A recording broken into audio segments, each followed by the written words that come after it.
특별히 수요일이 되면 좀 설교를 짧게 해야 되겠다 하는 부담감을 가지고 서곤 합니다. 그러나 사람의 생각으로는 짧은 설교가 상당히 기분도 좋고 이렇게 할 수 있겠지만 본문을 통해서 우리들에게 주신 말씀을 진지하게 그리고 깊이 있게 생각하고 그 의미를 바로 깨닫고 할 때 잠깐 예배드리고 예배당 나서는 것보다 더 훨씬 우리에게 유익함이 많으리라 믿습니다. 말씀에 은혜가 있기를 바랍니다. 주위 분들과 함께 웃으면서 말씀에 은혜 받으시기 바랍니다. 인사합니다.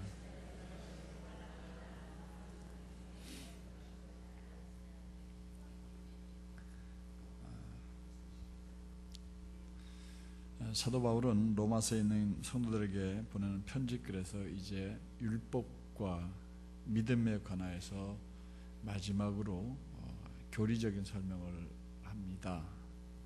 이런 교리적인 설명이 이제 10장하고 11장 이 두 장에 걸쳐서 이제 마무리를 짓게 되고 그 후에는 이제 사도 바울이 교리에 대해서 가르치는 것보다 우리가 삶에 적용해야 될 여러 가지 이야기들을 구체적으로 설명하고 우리들이 공부합니다.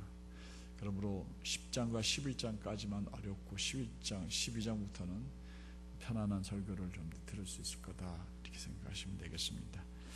특별히 오늘 우리가 읽은 본문은 여러분들이 그냥 읽기에는 굉장히 어려운 부분입니다. 저도 본문을 다시 읽고 이해가 안 돼서 주석책을 3-4권을 뒤져가지고 그대로 옮겨 적지를 못해요. 또 주석들이 다 어렵거든요. 그래서 그걸 머릿속으로 충분히 이해해서 이렇게 다시 되씹어가지고 말씀을 준비하는데 그러다 보니까 조금 집중을 안 하면 이 말씀이 무슨 뜻인지 놓쳐버리기가 쉽습니다. 그래서 귀를 기울이고 또 제가 묻는 말에 여러분들 마음으로도 대답해 가면서 말씀 이왕 예배에 오셨으니까 시간 한 시간 때우고 돌아가지 말고 말씀이 주는 교훈을 바로 깨닫고 이런 말씀이었구나 하고 하나님 말씀에 은혜 받고 들어가는 이 밤이 되기를 주의 이름으로 축원합니다. 오늘 우리가 읽은 본문을 이렇게 한마디로 한 줄로 요약하라고 하면 율법으로 말미암은 의와 믿음으로 말미암은 의 이것에 대해서 얘기를 합니다. 의가 의로워질 수 있는 방법이 2가지가 있어요. 하나는 율법을 잘 지킴으로 의로워지는 방법, 또 하나는 믿음으로 예수 그리스도를 믿음으로 말미암아 의로워지는 방법. 2가지를 좀 오늘 우리가 한번 생각을 좀 해보려고 합니다. 바울은 먼저 율법으로 말미암아 의로워지는 것에 대해서 설명을 합니다.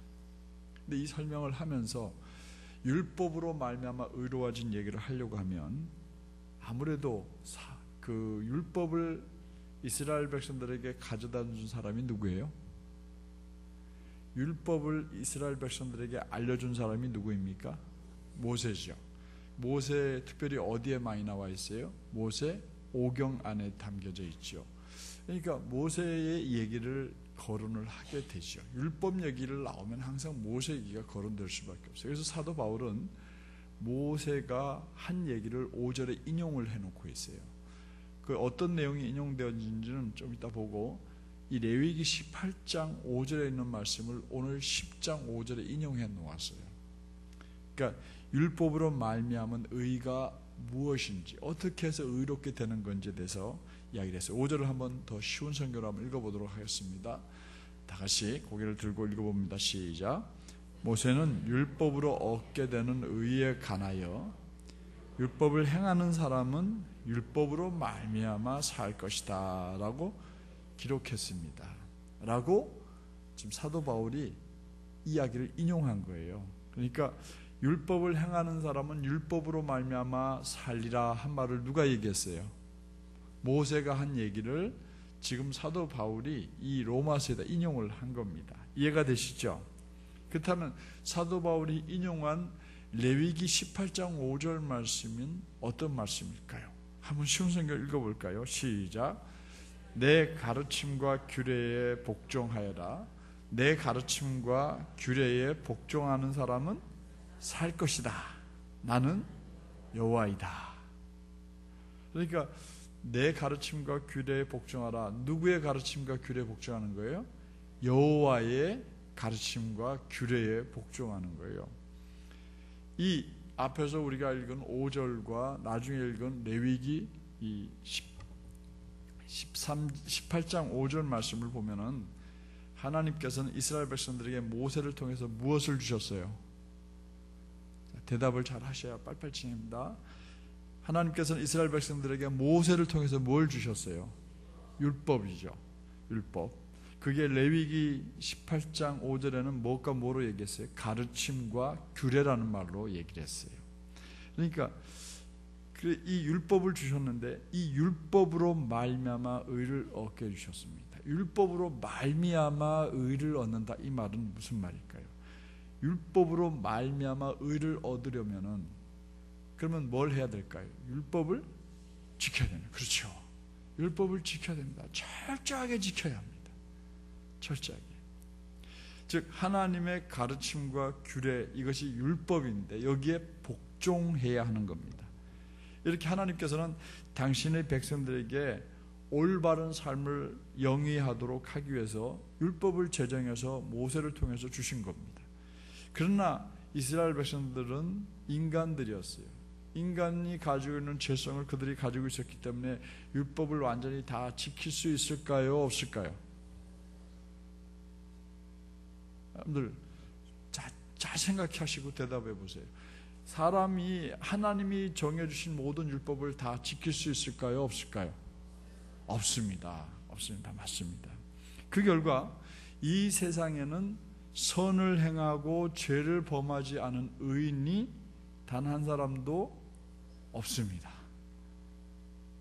그래도 저 사람은 법 없이 살 사람인데요. 그렇다고 그 사람이 의인입니까? 아니죠. 아니죠. 즉 율법적으로 의롭다고 인정할 만한 사람, 의인이라고, 율법으로 말미암아 의인이라고 할 수 있는 사람은 이 땅에 아무도 없습니다.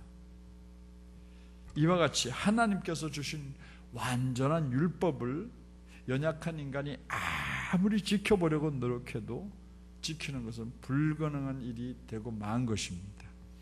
율법을 다 지키는 것은 정말 불가능한 일입니다. 그래서 야고보 사도는 야고보서 2장 10절에 이렇게 말했습니다. 한번 쉬운 성경을 읽어볼까요? 야고보서 2장 10절입니다. 시작. 누구든지 하나님의 율법을 다 지키다가 한 가지 계명을 어기게 되면 율법 전체를 다 어긴 사람이 됩니다. 이해가 되시죠? 여기 하얀 종이가 있다고 쳐요. 그럼 여기에 하얀 종이어야 되는데 여기에 모르고 커피 한 잔을 똑 떨어뜨렸다고 쳐요. 그러면 그 종이는 깨끗한 종이입니까? 아닙니까? 아닙니다. 아닙니다. 더럽혀진 거예요. 전반적으로 깨끗하다 이렇게 얘기할 수 있는 건 모르지만 깨끗한 종이는 분명히 아닙니다. 그 얘기예요. 율법을 만 가지 율법이 있다. 365가지 하지 말라는 율법이 있고 하라는 몇백 가지의 율법이 있는데 그 중에 한 개만 못 지켜도 어쨌든 지킨 거예요, 못 지킨 거예요? 못 지킨 거죠. 그래서 사도 바울도 야고보처럼 모든 사람이 그래서 죄를 범하였다. 그래서 어디에 이르지 못한다고 그랬어요? 아니요. 모든 사람이 죄를 범하였음에 어디에 이르지 못하였다? 하나님의 영광에 이르지 못하였다 라고 로마서에 말씀했죠. 3장 23절에 얘기되어 있죠. 그래요. 그리고 율법의 행위로는 하나님 앞에 의롭다함을 육체가 있을까요? 없을까요? 율법의 행위로 하나님 앞에 의롭다고 인정받을 사람이 있다고 그랬어요? 없다고 그랬어요? 없습니다. 없습니다.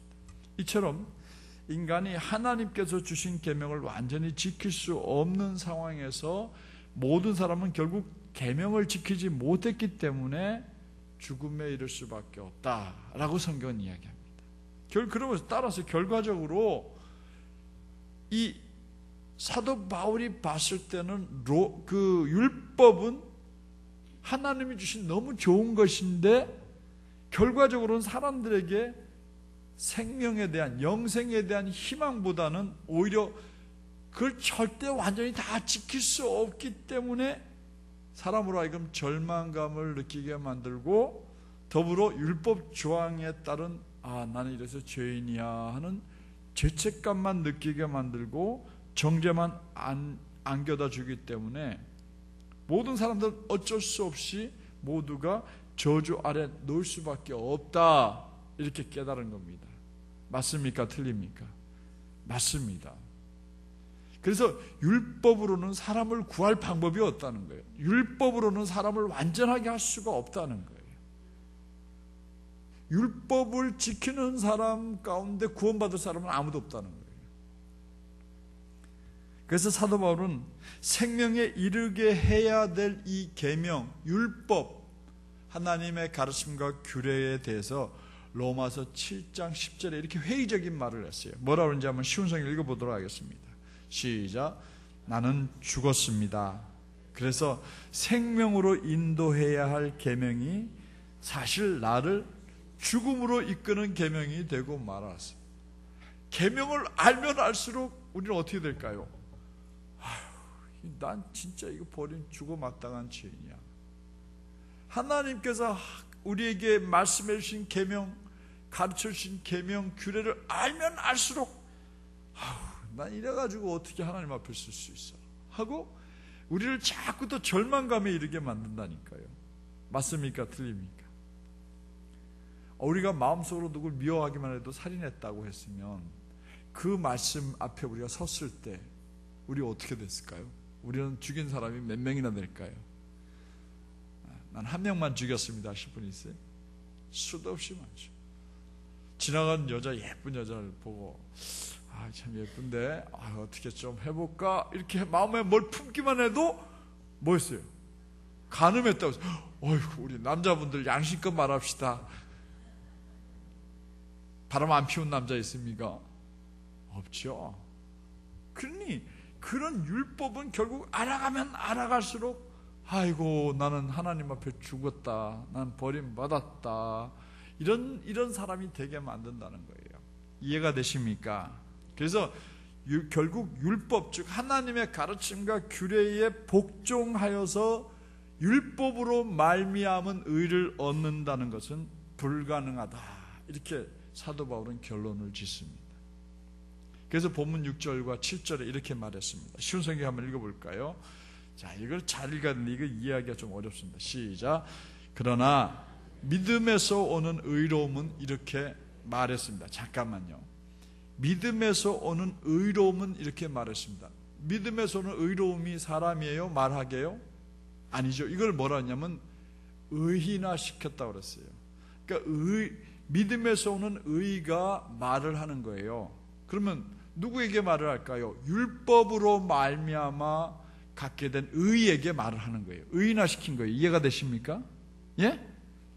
이걸 그렇게 이해 안 하면 이해를 못 해요. 믿음으로 말미암은 의가 율법으로 말미암은 의에게 말을 하는 거예요. 뭐라고 말했는지 한번 읽어볼까요? 시작.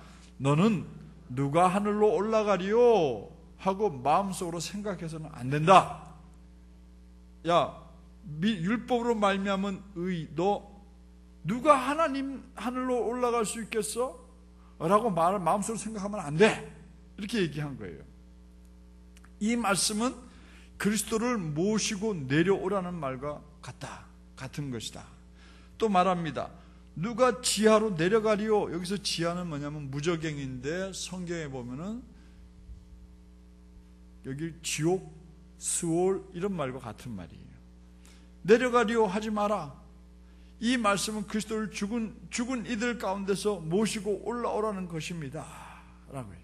쉬운 설명으로 설명해놔도 제가 이 말씀을 도대체 무슨 말인지 이해가 안 되죠. 제가 잘 이해를 안 돼. 이해를 못 하겠어요. 그래서 여기서 주석을 막 찾고 이 책 저 책을 찾아가지고 읽었습니다. 이 말이 무슨 말입니까? 이 구절은 율법으로 말미암은 의와 반대인 믿음으로 말미암은 의가 말을 하게 돼요. 의인화시킨 거예요. 이 구절에서 바울은 믿음에서 오는 이 의로움을 의인화시킨 겁니다. 그리고 율법으로 말미암은 의에게 너는 누가 하늘로 올라가려 하고 마음속으로 생각해서는 안 된다, 이렇게 이야기를 한 겁니다. 여기서 너는 누구일까요? 너는 무엇을 의인화시킨 걸까요? 율법으로 말미암은 의를 의인화시킨 거예요. 그걸 사람처럼 생각하고 말을 한 거예요. 이것이 그럼 무슨 말씀입니까? 이 말씀은 신명기 30장 12절 말씀을 인용한 말씀이에요. 그런데 이 인용 구절이 신명기 30장 12절과 똑같지는 않습니다.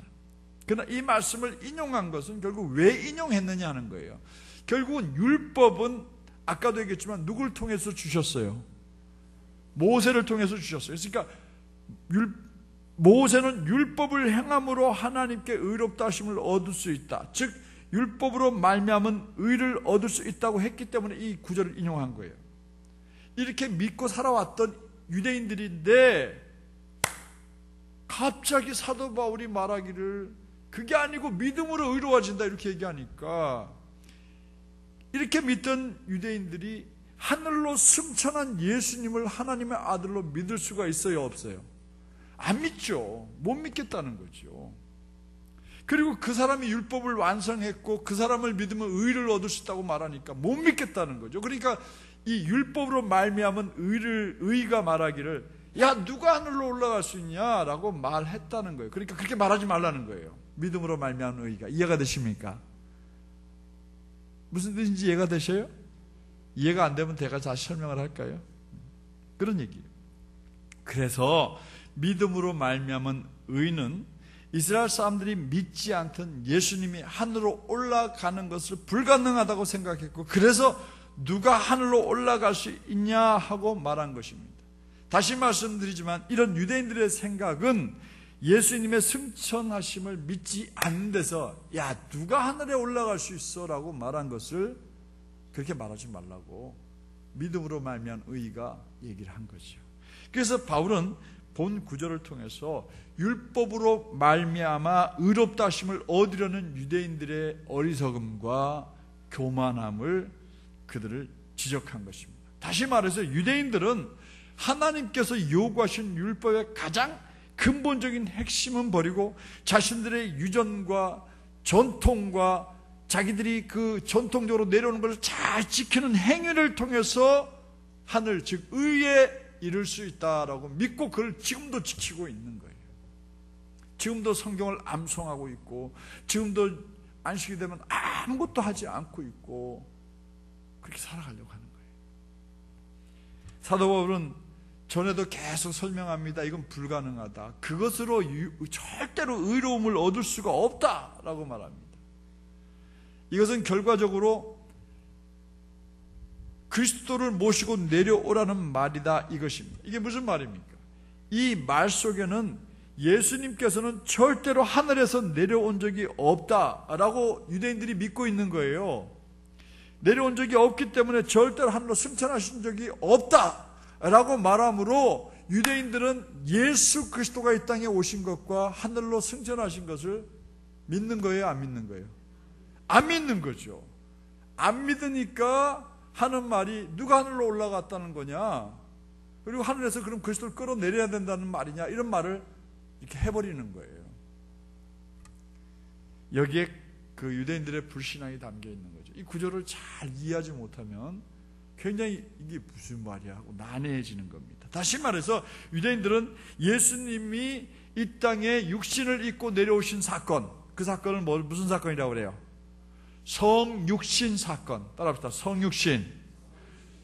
네. 성육신 사건을 믿으려고 하지 않을 뿐만 아니라 성육신의 의미를 부정하고 예수 그리스도가 죽음 가운데서 살아나셔서 하늘로 올라가셨다는 이 사실을 인정하지 않고 있는 것을 사도 바울이 명확하게 지적을 해낸 겁니다. 그러면서 한편으로는 사도 바울은 예수 그리스도를 만나기 위해서 그리스도를 만나, 예수 그리스도가 아니라 너희들이 기다린 그리스도를 만나기 위해서 굳이 하늘로 올라갈 필요가 없다라는 것을 여기서 가르쳐주고 있는 겁니다. 왜냐하면 하나님께서는 예수라는 분을 그리스도로 이 땅에 보내셨어요. 하늘 보좌를 버리고 이 땅에 오시도록 하셨고, 더 나아가서 그 예수라는 이름을 가진 그리스도는 죽은 지 사흘 만에 음부의 권세를 이기고 부활하게 하셨고, 그 예수, 그리스도를 하늘에서 불려 올리신 것이죠. 그래서 많은 사람들이 보는 앞에서 하늘로 승천하게 되신 거죠.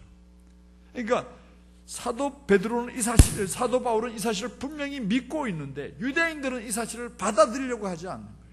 하나님이 예수를 그리스도로 이 땅에 보내주셨고 성육신했고 그가 이 땅에서 살다가 죽었고 우리를 죄값을 대신해서 죽었고 그가 무덤에 묻혔다가 음부에 내려갔다가 그 음부의 권세를 이기고 부활하셨고 하나님이 그 그리스도를 하늘로 불려 올리셨다. 이 사실을 유대인들이 믿으려고 하는 거예요? 안 믿으려고 하는 거예요?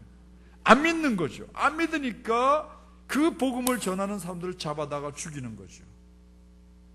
그리고 바울을 죽이려고 했던 거죠. 더 나아가서 사도 바울은 믿음에서 말미암은 의로 하여금 율법으로 말미암은 의에게 누가 지하로 내려가리요 그런 말 하지 마라 이 말을 한 겁니다. 이게 무슨 뜻입니까? 여기서 지하라는 말은 아까도 얘기했지만 음부 혹은 수월이라는 말로 하늘과 대조되는 반대되는 개념이거든요. 음부는 죽은 자들이 있는 땅의 깊은 곳으로 시편이나 아모스 같은 성경에 보면 그것이 수월이라는 말로 표현되어져 있어요. 근데 이 음부로 내려가는 것은 사람으로서 이 죽어서 내려가는 게 아니고 물론 예수로서 죽어서 내려갔지만 자기가 의지를 가지고 의도적으로 음부로 내려가는 것이 가능한 일입니까? 불가능합니까? 불가능한 일이에요.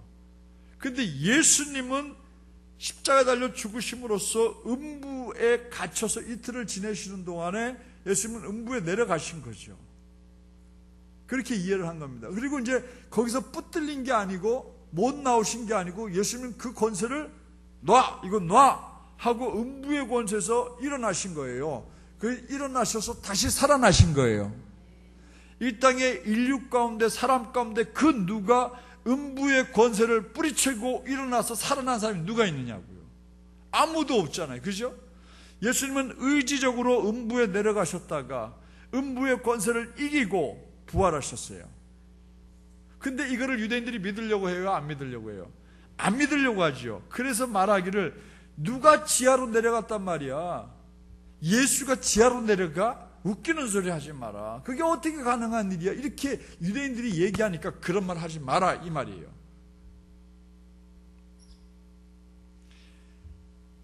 그러니까 인간으로서는 음부로 내려가는 일이 불가능한 일이며 그러나 예수 그리스도는 성도를 살리기 위해서 죽음을 당하셨다는 사실을 유대인들은 믿으려고 하지 않았던 거죠. 그래서 이 말을 하지 말라고 한 겁니다. 여기서 사도 바울이 말하고 싶었던 것은 우리가 진리를 발견하기 위해서 더 이상 하늘로 올라갈 필요도 없듯이 진리를 발견하기 위해서 지하로 내려갈 필요도 없다는 거예요. 왜냐하면 예수님께서는 이미 죽은 자 가운데서 부활하셔서 음부에 계시지 않은 분이시기 때문입니다. 예수님께서 이미 이루신 의를 믿음으로 의롭다함을 받는 자는 그리스도를 만나기 위해서 하늘로 올라가거나 지하로 내려갈 필요가 없다는 거예요. 그런 노력이 필요 없다는 것이죠. 그 이유는 좀 이따 설명하겠습니다. 사랑하는 성도 여러분, 정신 바짝 안 차리고 들으면 이 성경 100번 읽어도 이해하기 어려우시죠? 그죠? 이해가 되셨어요? 아직도 이해가 잘 안 되시죠? 그래서 로마서가 어려운 거예요. 그런데 저는 우리 동안성결교 성도들이 성숙한 분들이니까 조금은 고기 맛을 보셨다고 믿습니다. 목사님이 설명해 주니까 조금은 그런 거구나 이렇게 이해가 되십니까? 이해가 되시면 아멘 하시기 바랍니다. 이해가 안 되시면 노멘 하십시오. 노멘이라는 말이 없지만요. 그래요. 그래서 어려운 거예요. 그러니까 성경은 여러분들이 혼자서 읽으면 어떤 성경 구절은 참 쉽고 좋은데 어떤 구절은 참 어렵고 답답해요. 그래서 무슨 말하는지 잘 모르고 그래서 주저앉게 되지요. 그렇다고 해서 함부로 여러분들이 임의로 해석하지 말고 잘 모르겠으면 목사님 이게 무슨 뜻입니까? 하고 물을 수 있는 여러분들이 되셔야 될 줄로 믿습니다. 괜히 이만희처럼 자기 혼자 잘하는 것처럼 쫙 풀어가지고 말도 안 되는 소리 해가지고 사람들 끄집어내가지고 자기 따르게 만들고 어제는 그 통일교회 그 문선명 교주가 돌아가셨는데, 아이고 장례식 날 무슨 공산당 꼭 김일성이 죽은 것처럼 장례식 치르더라고요. 우리 근데 한 가지 기억하셔야 될 게 있어요. 여러분들 종교 개혁을 일으킨 깔빈, 우리는 칼빈이라고 하죠. 근데 그냥 깔뱅이라고 불러요. 근데 깔뱅은 뭐라고 그러고 죽은 줄 알아요? 내가 죽은 다음에 절대로 내 무덤이 어딘지 아무에게도 알리지 말라. 그래서 내 비석도 세우지 말라고 했어요. 왜 그랬을까? 그는 그리스도가 존귀해져야 하기 때문에. 많은 이들이 무덤을 써놓고 그 무덤을 유적지로 만들고 거기서 예수는 오간데 없이 깔뱅만 외치고 찾아와가지고 거기를 유적지로 삼는 걸 보고는 칼빈은 내 무덤을 어딘지 알리지 말라. 그래서 그 제네바에서요 어떤 사람이 그걸 연구를 해가지고 깔뱅의 무덤을 찾아냈어요. 그래서 시에다가 그 깔뱅의 무덤을 유적지로 만드는 계획을 제출했고 시에서 승인했어요. 그래서 공사를 하려고 하는데 한 사람이 고발을 했어요. 이 시하고 그 다음에 이거를 승낙받으려고 했던 사람, 그걸 개발해서 돈 벌려고 했던 사람을 고발했어요. 고발한 근거가 뭐냐? 깔빈은 자기의 무덤을 알리지 않도록 해달라고 했는데 왜 이 사람들이 이걸 알리느냐? 고인의 유언을 이 사람들이 훼손했다. 그러니까 깔빈의 무덤은 절대로 밝혀서는 안 되는 거다 해가지고 누가 이겼게요? 그 사람들 고발한 사람이 이겼어요. 그래서 결국은 지금도 칼빈의 무덤을 공개하지 않고 지금도 칼빈 무덤을 못 찾게 만들어놨어요. 유적지가 아니에요. 그런데 저 위대한 참 아버지 문선명 어르신께서 세계에서 조문을 오고, 아이고 국무총리도 가서 조문을 하고 정치 자금을 많이 쓴 것 같아요. 제가 볼 때는. 우리 죽으면 정말 아무것도 아닙니다. 한 줌의 흙입니다. 이 땅에 살아있을 동안에 우리 이름이 아름다워야 되고 우리가 세상 떠날 때는 조용히 가족들 품에서 하늘나라 가는 게 좋은 것이, 거창하게 장례식 하는 것 바람직하지 않습니다. 그래요. 어쨌든 왜 이렇게 삼천포로 빠졌는지 모르겠습니다. 여러분들도 어쨌든 좀 어려우셨다 이 얘기하다 그랬나 보죠. 여러분들도 이런 성숙한 신앙인들이니까 잘 이제 이해를 좀 하셨으리라 믿고 넘어갑시다. 그럼 이것 붙들고 하루 종일 해야 되니까 여러분들도 내가 율법을 지켜야만 의로워질 수 있다고 유대인처럼 생각하는 것 아닌 줄로 믿습니다. 구원은 인간의 노력과 수고와 능력, 즉 율법으로 의로워지는 것이 아니라는 것을 우리는 분명히 깨달아야 될 줄로 믿습니다. 그렇다면 어떻게 의로워질 수 있을까요?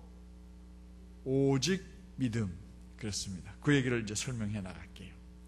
이렇게 율법에서 난 의, 즉 율법을 지킴으로 의를 얻을 수 없다는 것을 로마에 있는 성도들에게 말한 사도 바울은 한 걸음 더 나가서 이제 인간이 구원에 이를 수 있는 방법이 그럼 뭐냐 하는 것에 대해서 제시를 합니다. 그게 뭘까요?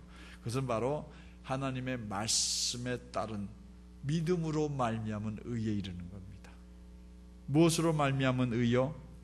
믿음으로.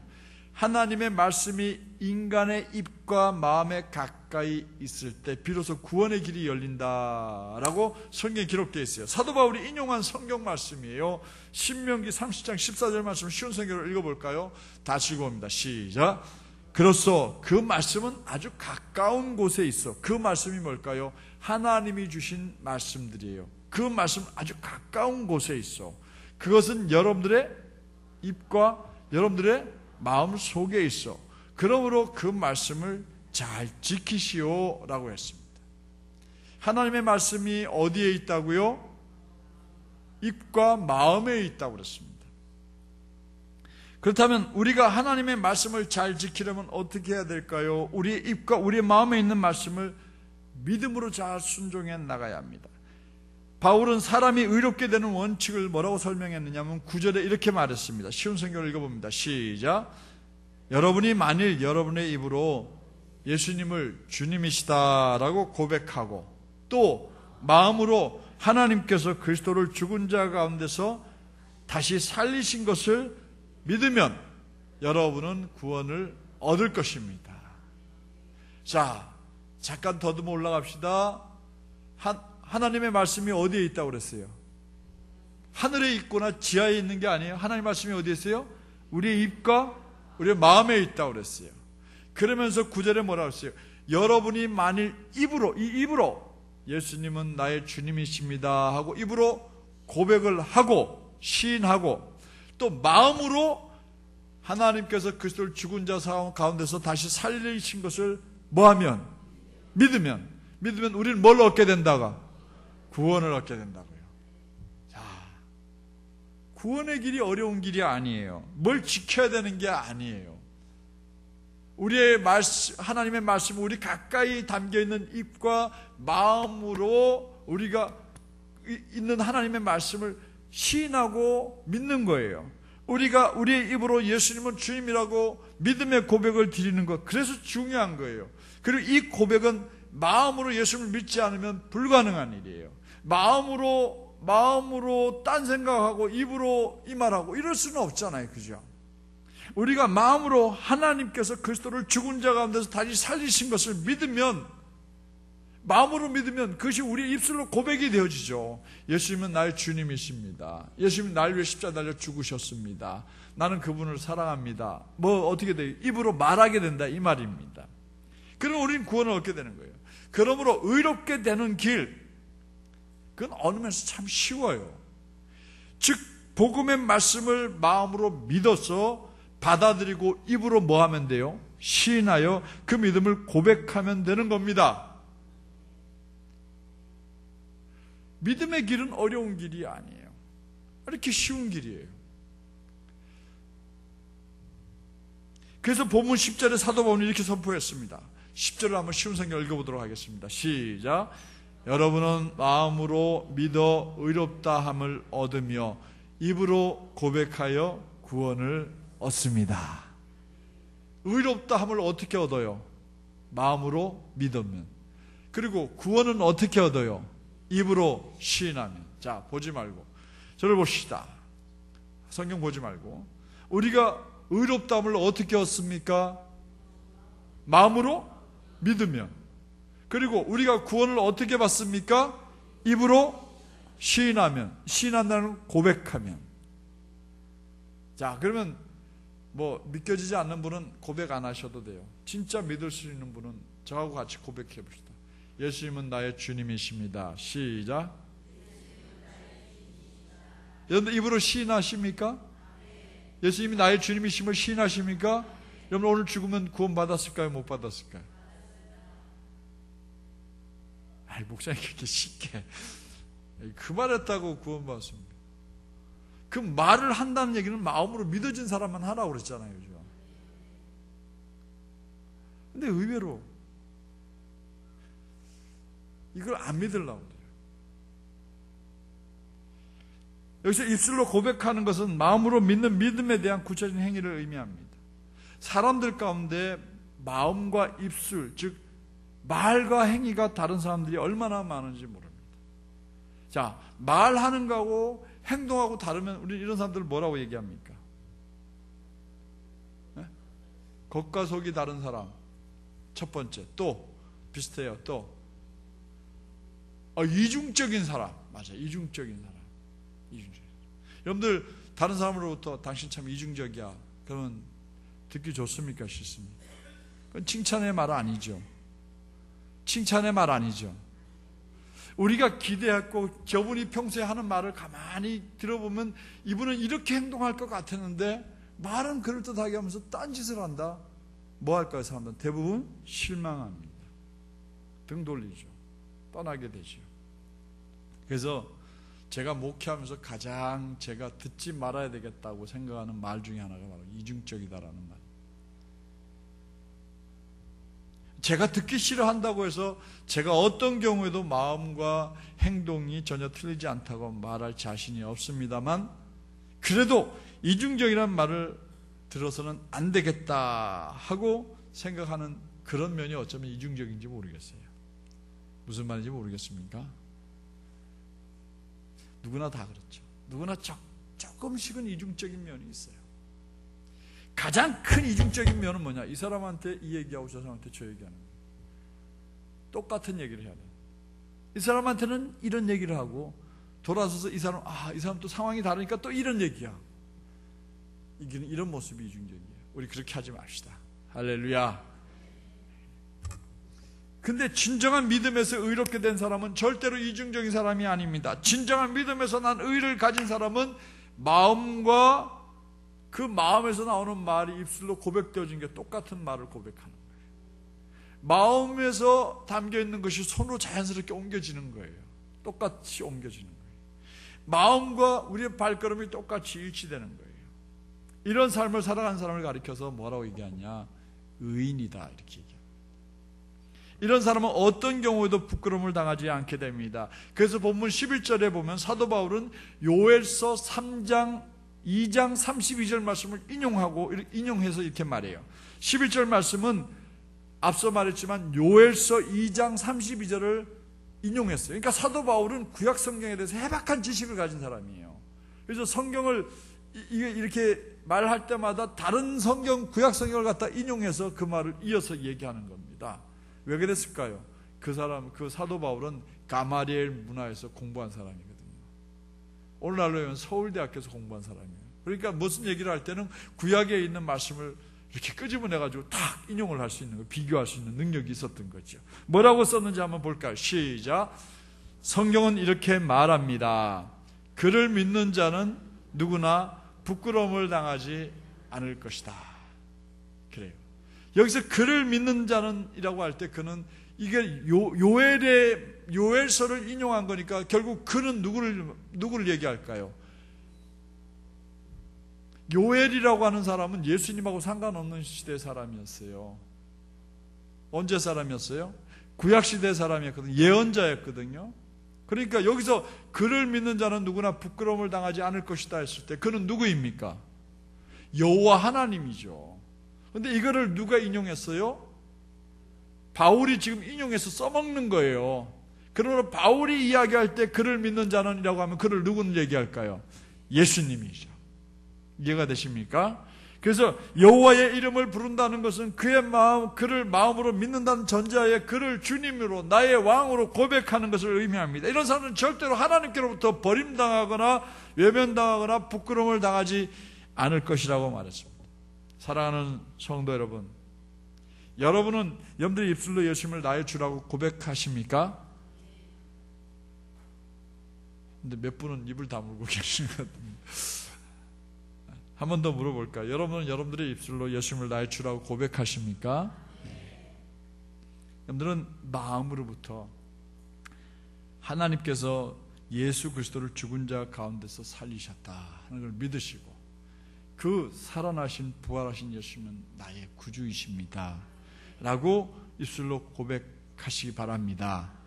아멘 하신 분은 그렇게 시인한다는 뜻이고 동의한다는 뜻으로 제가 믿겠습니다.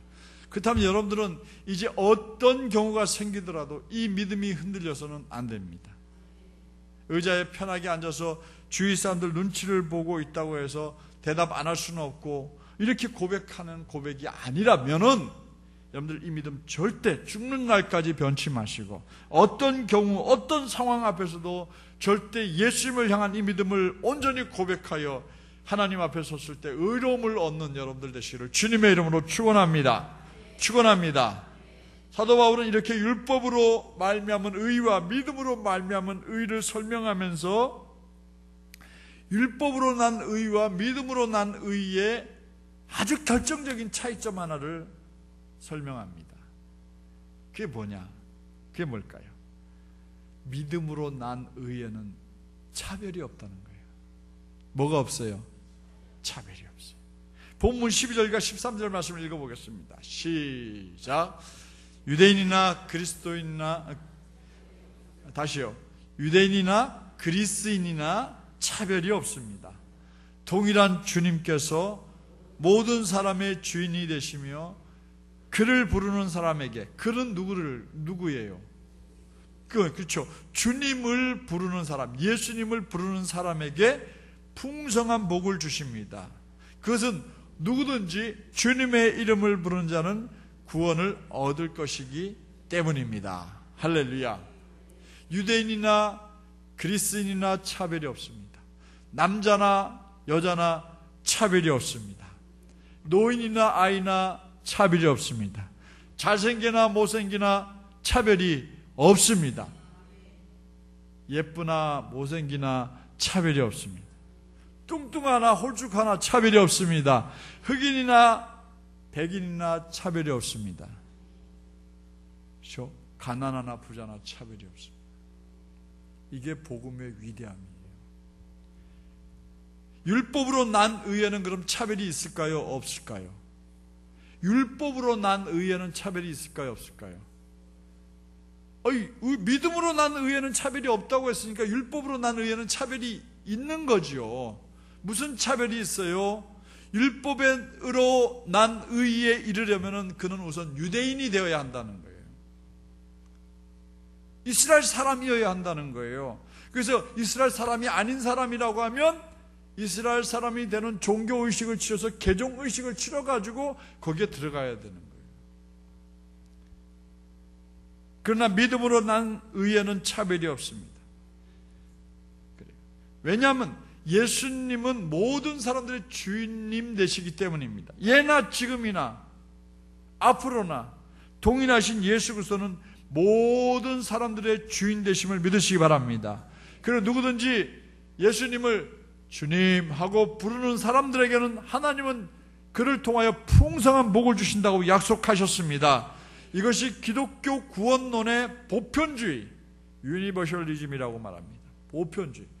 누구에게나 다 이 복음에 해당되는 거예요. 만약에 그렇지 않다면 여러분들아 나중에 누군가는 자격이 없어서 예수 믿을 자격이 없다고 밀려날 수 있어요. 근데 오늘 교회들 가운데 아주 너무 멋지고 너무 번지르한 사람들이 모인 교회는 가난한 사람들이 들어가가지고는 여기는 내가 있을 곳이 아니냐고 나오게 되니까 이런 교회를 내가 잘못했다 하고 반성하고 회개하신 분이 있었어요. 옥하는 목사님이 그러셨어요. 강남에 있는 교회잖아요. 그죠? 그 교회 목사님 자기가 정말 제자 훈련을 시켜주고 참 멋진 교회를 만들었어요. 정말 훌륭하게 목회하셨어요. 근데 나중에 돌아보니까 우리 교회는 가난한 사람이 없었어요. 가난한 사람이 왔다가 다 가요. 어울리지를 못해요. 그럼 그 교회는 결국 어떤 사람들만 가는 교회예요? 부자들, 많이 배운 사람들, 똑똑한 사람들, 잘 사는 사람들, 멋쟁이들, 엘리트들만 가는 교회. 그래서 자기는 목회에 큰 실수를 저질렀다 고백을 한 장면을 봐요. 우리 교회는 부자만 모이는 교회가 돼야 될 줄로 믿습니까? 아닙니다. 대답 잘 하셔야 돼. 우리 교회는 잘생긴 사람들만 모이는 교회가 돼야 될 줄로 믿습니까? 아닙니다. 그렇게 얘기하면 우리 중에 나가야 될 분 몇 분 계시죠? 저부터 나가야 될지 모르겠어요. 기독교의 구원은 특정한 소수만 누리는 게 아니라 모든 사람에게 열려 있음을 믿으시기 바랍니다.